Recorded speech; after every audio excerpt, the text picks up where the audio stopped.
coração de Deus. Repita comigo: o centro do coração de Deus. Amém. É Salmo 51, 10. Tá?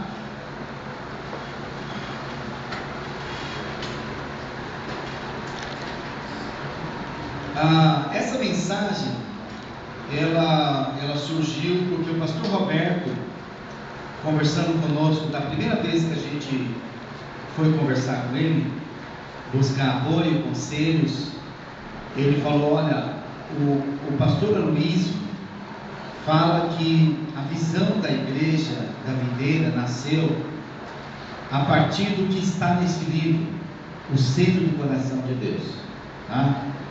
E ele falou para nós lermos esse livro. Eu li esse livro, até lembrei que algumas mensagens do pastor Aloysio eu já tinha ouvido baseado nesse livro.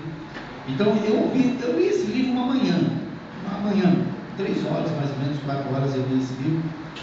E eu depois passei um dia rascunhando, escrevendo, resumindo tudo que eu achei de destaque, de importante, né? E para vocês terem uma ideia, deu 9 mensagens, hoje é a primeira. Então eu devo aqui nos primeiros 2 meses, próximos 3 meses, eu vou estar ministrando o centro do coração de Deus. Lógico que eu vou tratar outros temas, outros assuntos, outros textos, mas é realmente uma visão muito bem, embasada, muito bem fundamentada na palavra de Deus, e coisas que eu sei, coisas que eu conheço, mas falada de uma maneira diferente, apresentada de uma maneira diferente, muito profunda.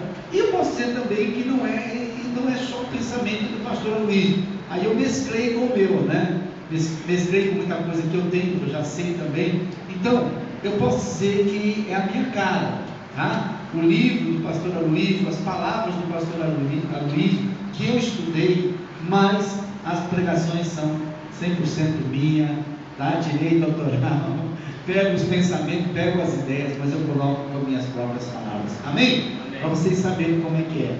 Então, o texto básico, que está no livro também, e esse versículo é muito importante, Salmo 51, os estudiosos dizem que é a oração de arrependimento de Davi, depois que ele foi culpado, tanto de cometer adultério com Betseba, como também de causar a morte do esposo dela, Urias.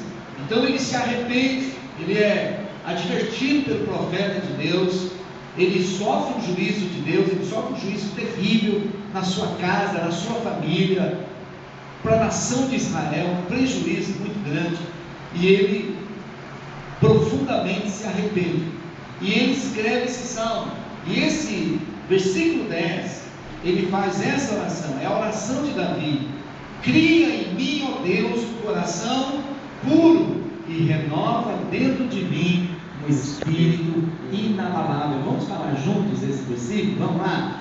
Cria em mim, ó Deus, um coração puro, e renova dentro de mim um espírito inabalável. Certamente, se você tiver um coração puro, você vai ter um espírito inabalável. O segredo do banquinho são as 3 pernas, os 3 pés do mesmo tamanho. Isso é firmeza. Você só vai ser forte, só vai ser firme se você tiver certeza que o seu coração está purificado, que você está andando na presença de Deus, que você tem a bênção de Deus, que você não fez nada para dar motivo ao pecado, ao diabo na sua vida. Então o segredo da firmeza, de ser inabalável, de ser como os montes de Sião, Salmo 125, que não se abala, firmes para sempre, é ter um coração puro. E é isso que nós queremos ter, um coração puro. E Deus, o Pai, nosso Pai espiritual, Ele tem um coração puro, e Ele tem um coração forte, e Deus quer revelar o coração dele para mim e para você. Amém? Você quer conhecer o coração de Deus? O que está no centro do coração de Deus? No âmago, no mais profundo. Qual é a vontade de Deus? Qual é o plano de Deus?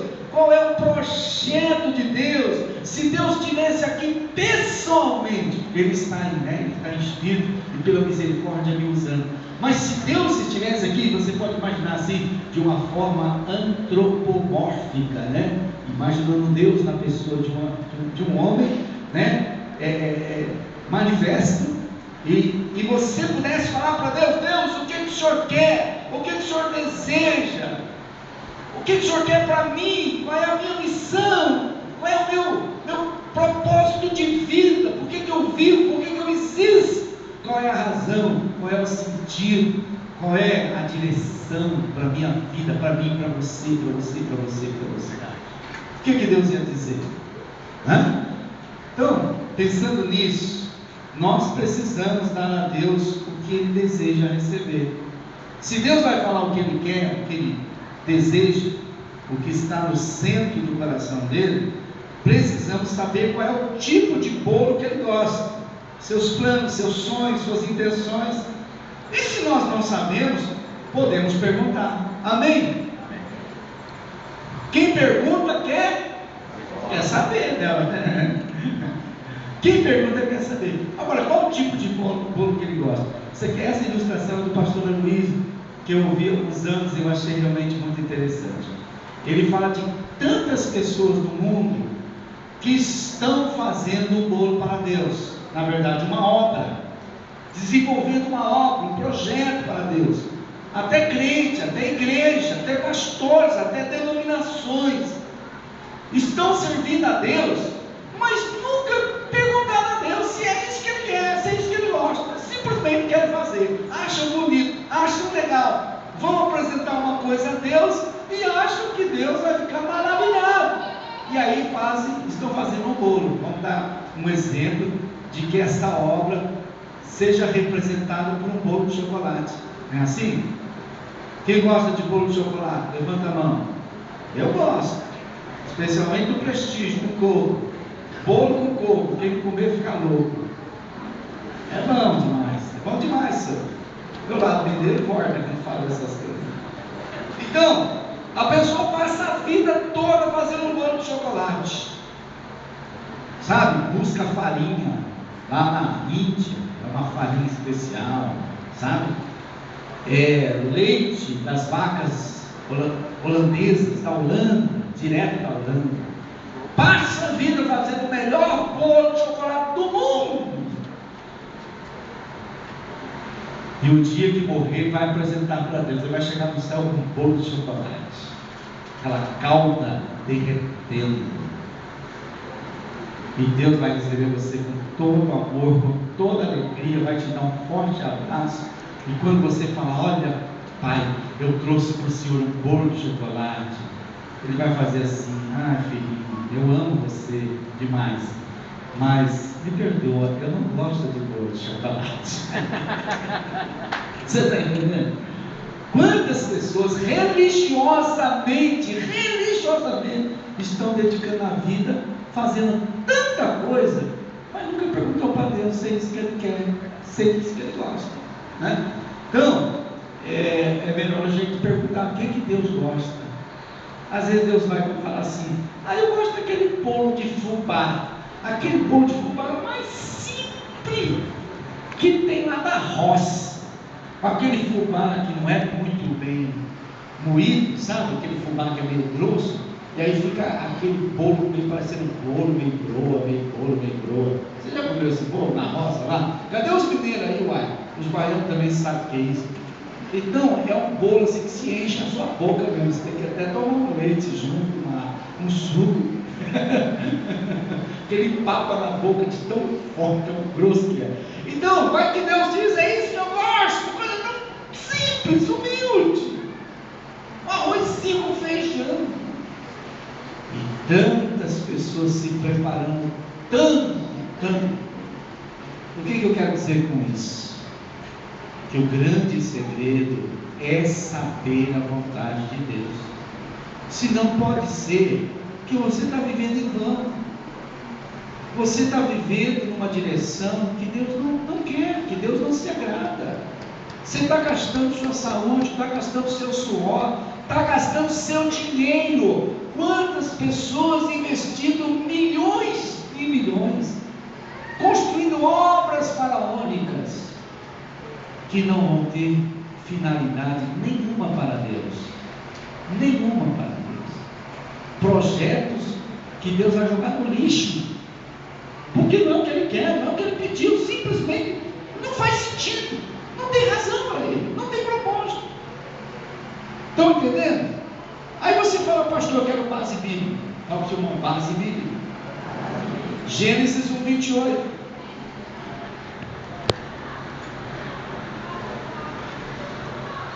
Gênesis 28 fala da criação de Deus, propósito da criação de Deus, né? Sempre no começo é bom, sempre a gente no começo descobre, né, o fundamento de tudo, o fundamento da vida, o fundamento da nossa existência, está sempre lá no começo, em Gênesis. Deus cria o mundo, Deus cria os homens, Deus vai colocando ordem no mundo, na criação, cria dia, cria noite, depois separa a porção seca do espaço, cria o céu, cria a terra, depois Deus cria os mares, separa a porção úmida, né, a água da terra, cria as terras, cria os mares, os rios, depois Deus manda aparecer os luzeiros do dia, da noite, o sol do dia, a lua da noite, as estrelas. Depois Deus manda aparecer as plantas, as árvores, os frutos na terra. Depois Deus cria os peixes, cria as aves, e no sexto dia Deus cria os animais domésticos, os animais selvagens, e cria o homem, a coroa da criação, de uma maneira toda especial, porque Ele faz o homem à sua imagem e semelhança, para ser a sua imagem e semelhança. E quando Deus cria todas as coisas, Deus dá uma palavra. Fala para o seu irmão, Deus deu uma palavra. Deus dá uma palavra, fala assim, olha, eu te abençoo. Que bênção. Deus fala, eu te abençoo, filho, eu te abençoo, minha criação. E eu te abençoo para quê? Para quê? Para que Deus te abençoou? Por que Deus te abençoou? Para que Deus te abençoou? Para que você seja fecundo, multiplique-se, enche a terra, sujeite a terra, domine a terra. Inclusive, né, ele fez ali embaixo, domine o animal que rasteja pela terra, que nós sabemos que o animal que rasteja pela terra chama serpente, a cobra, e ela representa Satã. Então Deus já fez referência que não é para sermos dominados pelo espírito mal, pelo espírito maligno, mas é para nós dominarmos sobre ele, reinarmos sobre a terra, reinarmos sobre a vida, reinarmos sobre a casa. É para nós exercermos um comando, uma liderança. Deus criou você para ser um líder. Deus criou você para ser um obreiro, para ser uma obreira. Você cuida da sua casa, você cuida da sua família, você cuida dos seus filhos. Você pode cuidar da sua célula, cuidar de vidas, porque Deus te abençoou para isso. Deus te abençoou para você ser fecundo. Eu poderia substituir a palavra fecundo por uma palavra que Jesus fala muito, inclusive em João 15, falando da videira verdadeira. Eu vos mandei, vos criei para ser frutífero, para você ser uma bênção e ser uma pessoa importante, útil, uma pessoa que ajuda, uma pessoa que apoia, uma pessoa que cuida, que abençoa, que lidera, que ministra, que vai, que leva. Amém? Não é para ser aquele o bocó que fica só pisoiando e não faz nada. Você não foi criado para ficar olhando.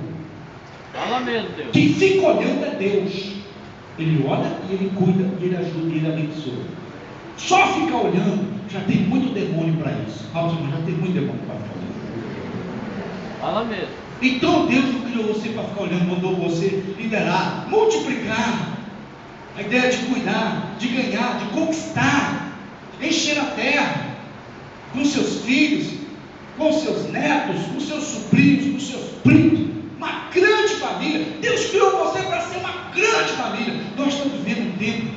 Isso aí, vamos falar mais para frente, que está dentro do contexto do ser do coração de Deus. Nós estamos vivendo um tempo em que as pessoas querem ter só pequenas famílias, mas Deus nos mandou ser uma grande família. E como IBUB, nós vamos ser uma grande família. Como Videira, ouvimos que é uma grande família. Deus nos criou para sermos uma grande família. Amém, igreja? Uma grande família, produzir, frutificar. Aí você fala, pastor, isso é Antigo Testamento, vamos para o Novo Testamento? Mateus 28, 19, a grande comissão.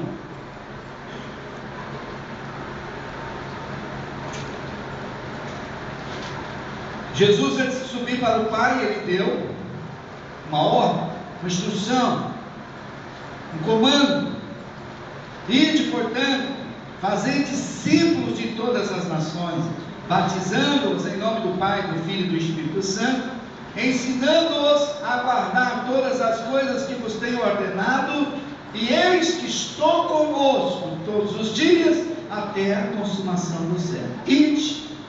Ide, que do grego é o aurício, o tempo aurício, que é intuir, já que você vai mesmo, né? Indo, já que você vai.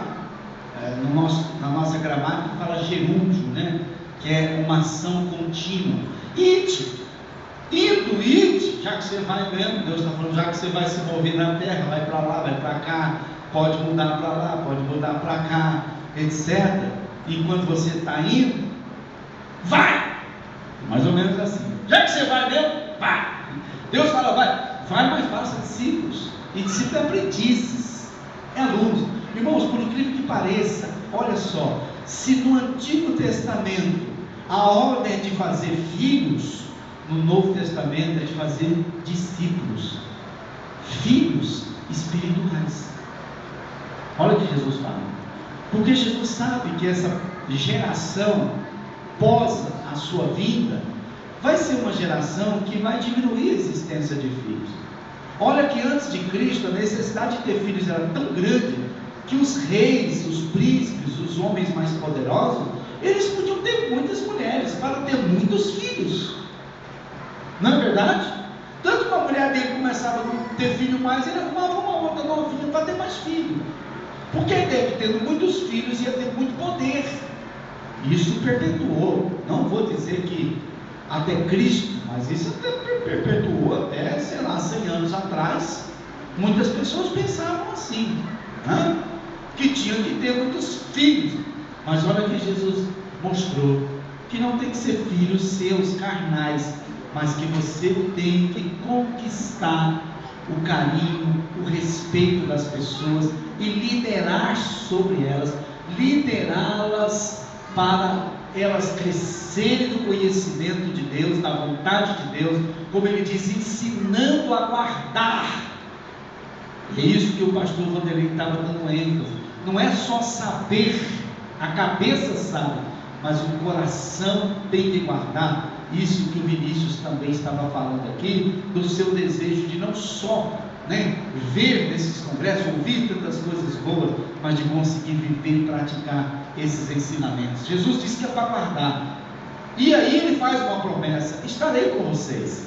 Jesus está conosco, Jesus está com aqueles que obedecem, Jesus está com aqueles que praticam, Jesus está com aqueles que vivem dentro desse propósito, deste plano, desse projeto que está no centro do coração de Deus. Amém? O que está no centro do coração de Deus? Filhos espirituais.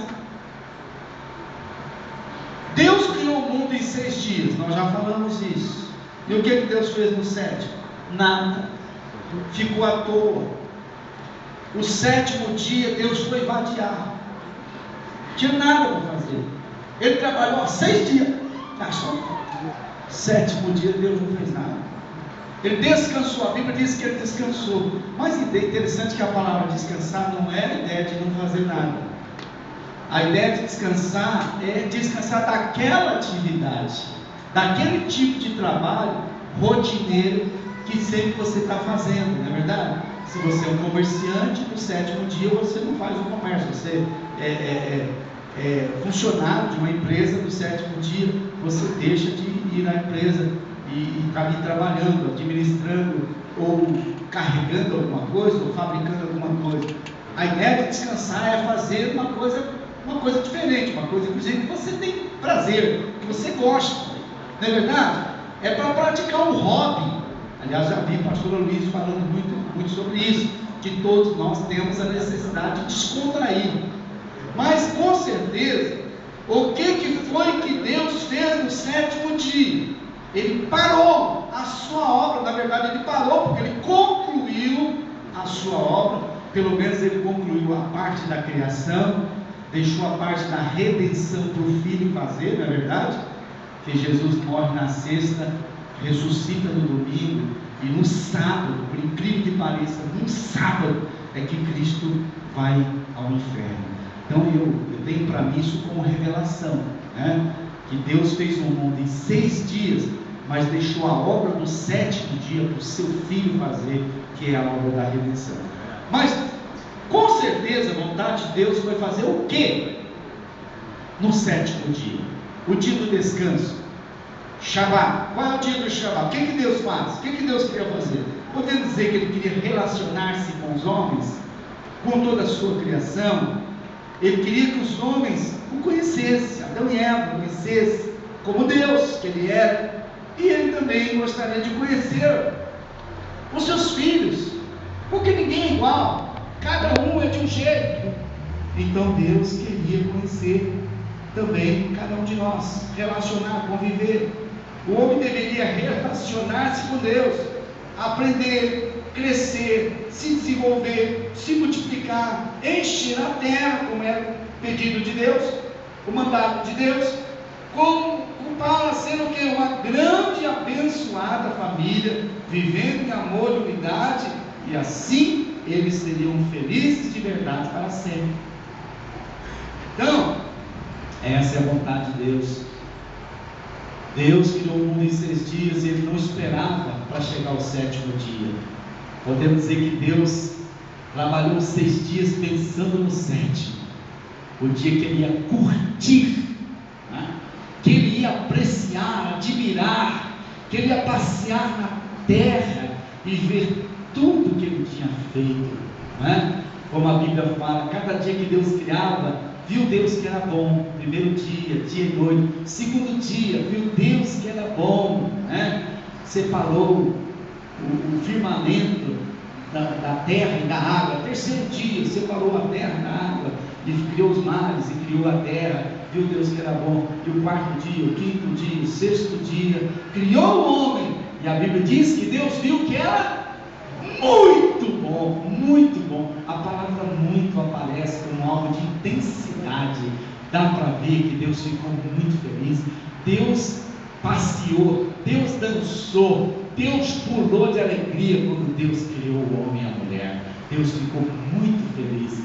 Não é simplesmente feliz, mas muito feliz. Então Deus ama. Podemos dizer ainda que Deus esperava que o casal, Adão e Eva, esperasse pelo fruto da árvore da vida, que esperasse o fruto aparecer, crescer, amadurecer. Então aí sim, eles poderiam comer do fruto e se tornariam perfeitos como Deus é, perfeitos em caráter, perfeitos no amor, perfeitos numa personalidade trabalhada, tratada, de lealdade, de fidelidade, de dedicação ao Pai, a Deus, aos propósitos de Deus, ao projeto de Deus. Assim eles jamais experimentariam a morte. Esse era o projeto de Deus, essa era a vontade perfeita, isso é o que estava no coração de Deus. Mas eles desobedeceram a Deus, pecaram e morreram. Está entendendo? O pecado entrou, foi um fruto maligno que a serpente ofereceu e desviou a criação principal, a coroa da criação, como diz no Salmo 8, desviou do plano de Deus, do propósito de Deus. O pecado entrou no mundo e a morte entrou consequentemente. A palavra morte, eu já falei várias vezes, o sentido original é separação, né? Quando uma pessoa morre, ela não nos deixa, ela não vai embora para um outro lugar, para uma outra dimensão, que nós não sabemos exatamente como é, imaginamos, temos instrução, temos ensinamentos sobre o que é pós-morte, mas nós temos que acreditar pela fé, porque ninguém sabe realmente. Ainda que alguns passaram para lá e voltaram, para nós fica sempre no campo da imaginação, no campo de uma experiência de sonho, de visão, de arrebatamento espiritual. Não é verdade? E alguém aqui quer experimentar o que tem depois da morte? Está com pressa? Não, ninguém tem pressa. Deixa a minha hora chegar, deixa a sua hora chegar. Amém, igreja? Vocês estão entendendo? Estão comigo? Amém? Então o pecado entrou, a morte entrou. Romanos 5,12, Paulo fala sobre isso.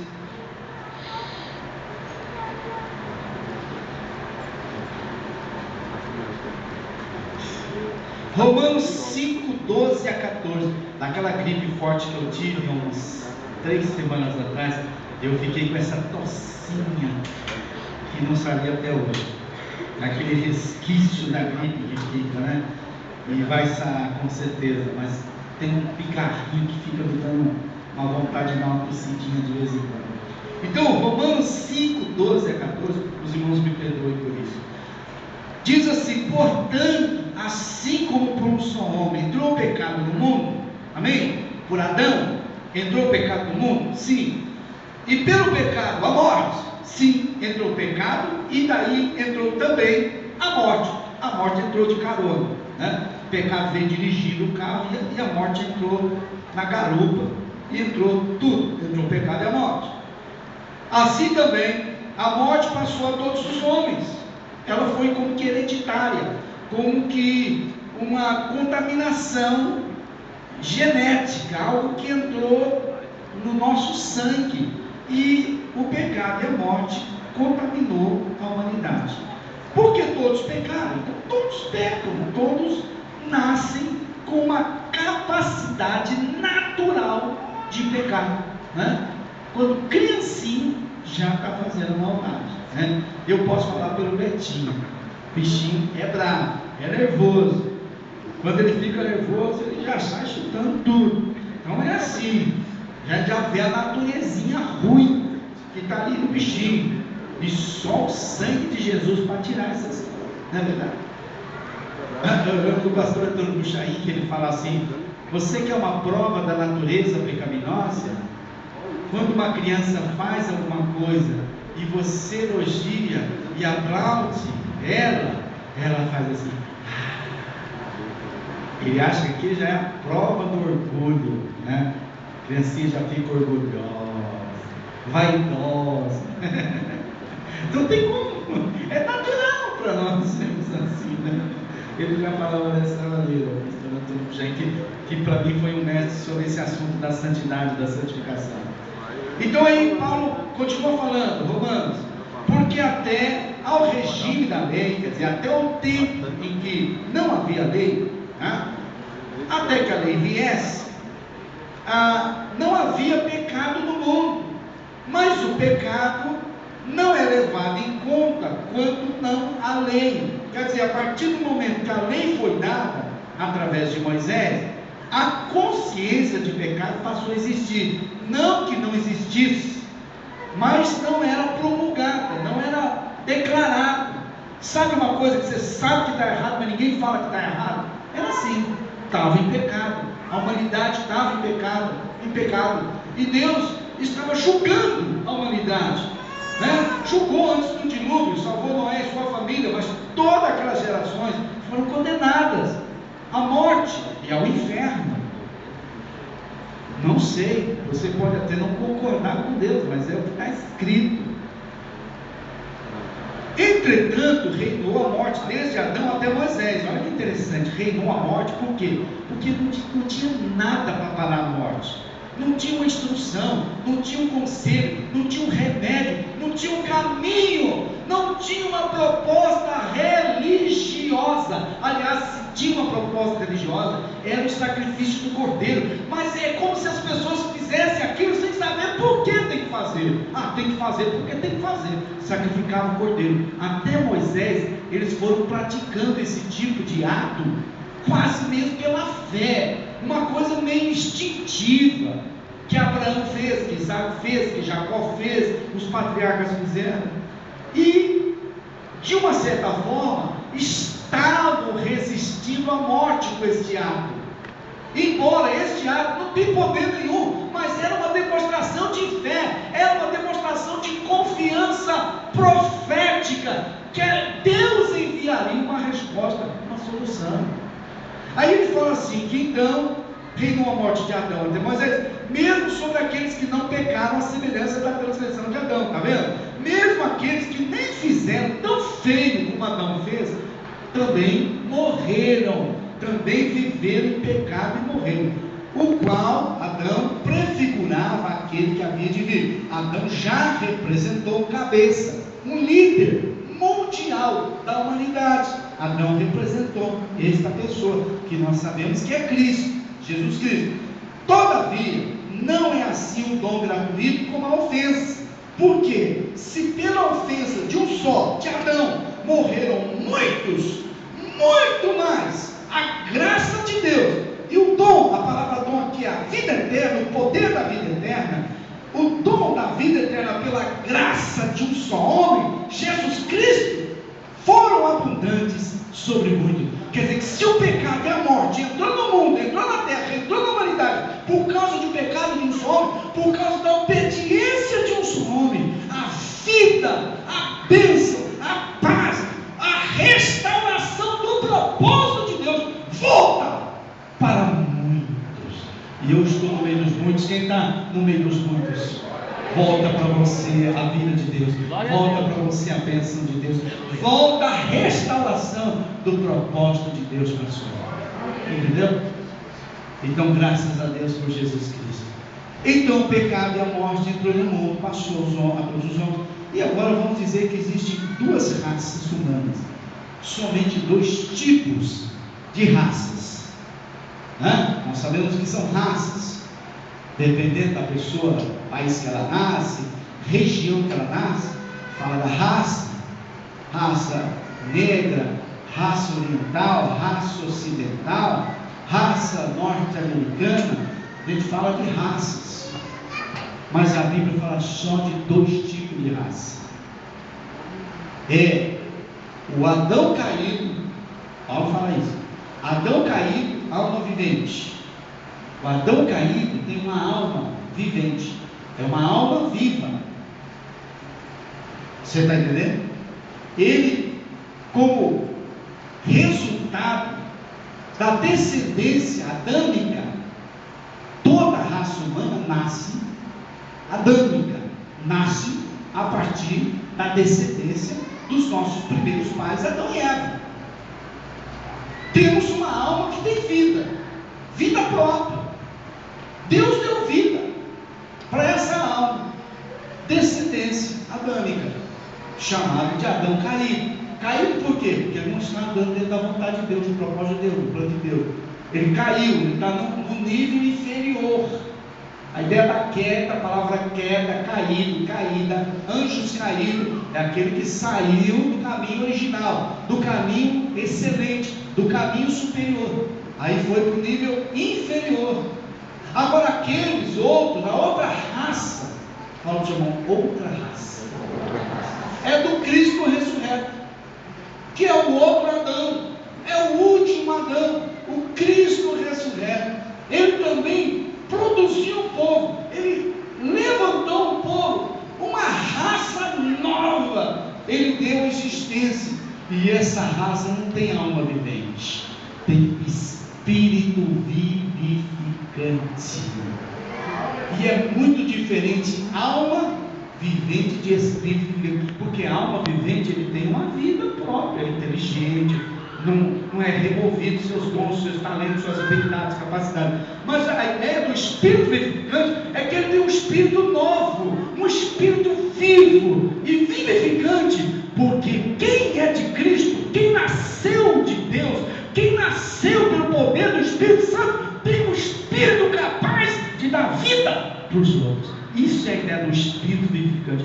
Por isso você é um líder, você é um ministro, você é uma ministra, você é uma obreira, você é um sacerdote, uma sacerdotisa, um príncipe, uma princesa, um rei, uma rainha, porque você tem um espírito excelente. Você não é mais inteligente do que aquela alma vivificante do Adão caído. Você não pode não ser mais inteligente, você não pode ser mais, talvez, influente, talvez há poderes e capacidades que você não tem, mas tem uma coisa que você tem, que aquele Adão caído não tem. Você tem o Espírito de Deus, o Espírito de vida eterna. O Espírito de vida eterna já habita, está em você, e você tem poder de dar vida às pessoas. É isso. Eu vou ler isso aqui em um texto de 1 Coríntios 15, 44 a 49, está escrito assim. Aí Paulo novamente explicando essa ideia. Semeia-se no corpo natural, quer dizer, nasce no corpo natural. Ninguém nasce com o corpo glorificado, ninguém nasce crente, ninguém nasce cristão, ninguém nasce convertido. Semeia-se um corpo natural, ressuscita um corpo espiritual. Quando você entregou a vida para Jesus, você foi ressuscitado espiritualmente. Você sabia disso? Você nem sentiu muito, você estava tremendo, você estava preocupado, um estava te olhando, o outro estava te olhando, você estava tenso, muita coisa passando na tua cabeça, mas você estava nascendo, você não sabia, mas você estava.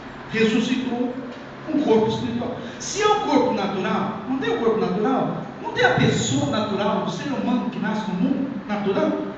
Então também tem o corpo espiritual, tem a pessoa espiritual, a pessoa que tem entendimento de Deus, tem relacionamento com Deus, tem vida com Deus.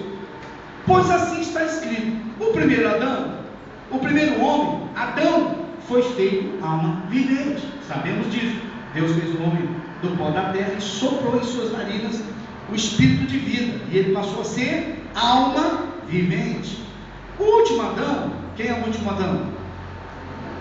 Cristo, Jesus Cristo é o último Adão. Aí você viu que ele fala o primeiro e o último. Então houve outros Adão. Alguns acham que isso aqui está relacionado às alianças que Deus fez, né? Noé, aliás, começa com Adão, primeira aliança, Sete, Noé, Abraão, Jacó, que tornou-se Israel, né? O sexto, Davi, o sétimo, Jesus. Então, são 7 alianças, né? Então, podemos dizer que são 7 pessoas importantes em toda aquela linhagem que Deus preparou até chegar ao sétimo Adão, que no caso é a 7ª aliança, melhor pode ser teologicamente correto dizer que é a 7ª aliança, o 7º homem com que Deus fez aliança, mas aqui Paulo fala que são 2 cabeças. Adão, a primeira cabeça da humanidade, a segunda e a última, na verdade, seria Cristo, o chamado de Espírito vivificante. Mas não é o primeiro o espiritual, e sim o natural, quer dizer, começa com o natural, depois se torna espiritual. O primeiro homem formado da terra é terreno, foi formado da terra, do pó da terra. E o segundo homem, que nós somos, Deus pegou pó para fazer uma vida nova em nós? Não, Deus reaproveitou a nossa alma vivente, e da nossa alma vivente Deus transformou no Espírito vivificante. Irmãos, isso é muito rico, isso é muito forte, isso é coisa de louco, se você pensar nisso. Deus te transformou com poder divino, melhor, para o seu irmão, melhor do que são os anjos, é a sua matéria-prima. A nossa matéria-prima ainda é melhor do que a dos anjos. Você já pensou sobre isso? É fantástico, é maravilhoso. O primeiro Adão, né, formado da terra, terreno, o segundo é do céu. Como foi o primeiro homem? O terreno, tais, aqui ele multiplicou, está se falando de nós mesmos. Tais são também os demais homens terrenos, e como é o homem celestial, tais também os celestiais. Então ele está falando de Adão e a geração humana, está falando de Cristo e a geração cristã. E assim como trouxemos no passado, trouxemos a imagem do que era terreno, do Adão terreno, devemos agora trazer também a imagem do celestial. Agora você é um cidadão do céu, você é uma cidadã do céu, você não é desta terra. Por isso Jesus diz: vós não sois deste mundo, vocês são já de outro mundo, eu já dei um espírito novo para vocês. com o Espírito do céu, que é o Espírito de Deus. O Espírito lá do alto, gosto dessa expressão, o Espírito lá do alto, porque do alto só vem de Deus. O diabo não vem do alto. A maior mentira no terreiro de Macumba é que diz que o Espírito desceu. O Espírito não desceu. Se o Espírito é do capeta, ele não desce, ele sobe do inferno. Então a primeira mentira que tem no terreiro de Macumba é que o Espírito desceu. O Espírito desceu no cara, desceu nada, subiu. Porque o único Espírito que vem do alto é o Espírito Santo. Esse é o Espírito Santo. Agora Deus quer que os homens terrenos e carnais se transformem em homens celestiais e espirituais. Deus continua querendo salvar o mundo, não mudou o propósito de Deus, sempre foi esse, salvar muitos. Olha que interessante, não é salvar todos. Deus quer salvar todos, mas Deus sabe que não vai conseguir salvar todos. Mas entre todos, Deus quer salvar muitos. Salvou a mim, salvou você e continua querendo salvar muitos. Glória a Deus. Ele quer ser amado, quer ser respeitado. Deus quer ter uma submissão voluntária. Por isso ele deseja transformar o coração dos homens para que sejam como o coração de filhos, filhos de Deus. Não é criatura. Nós nascemos criatura. Quer dizer, do último Adão, do primeiro Adão, do Adão caído, da alma vivente, é a criatura. Jesus diz: pregar o evangelho a toda criatura. Mas lá em João 11, 12 diz: mas a todos quanto receberam Deus o poder de serem feitos. Feitos a ideia de fabricar, construir, edificar filhos de Deus. Você não é mais criatura, você é filho. Então Deus deseja transformar as criaturas em filhos. Não é verdade? Provérbios 23, 26. Provérbios 23, 26 diz o quê? Dá-me, filho meu, o teu coração, e os teus olhos se agradem dos meus olhos. Vamos falar todos juntos? Vamos lá? Eu gosto de repetir a palavra de Deus com vocês. Vamos lá? Dá-me, filho meu, o teu coração, e os teus olhos se agradem dos meus olhos. Isso aqui não é Salomão que está falando. É o Espírito de Deus que está em Salomão falando. Sabia disso? Você já percebeu que tem hora que Deus está falando diretamente com você? Tem hora que Deus está falando na primeira pessoa, né? Você, tu. Tem hora que Deus está falando dele, eles. Mas tem hora que a palavra vem direto. Isso aqui, isso você vai ver muito em Salmos. Salmos, o livro de Jó, os chamados livros poéticos, né? Livros dos cânticos, onde as pessoas estão inspiradas, compondo canções, cantando, louvando, adorando, salmodiando.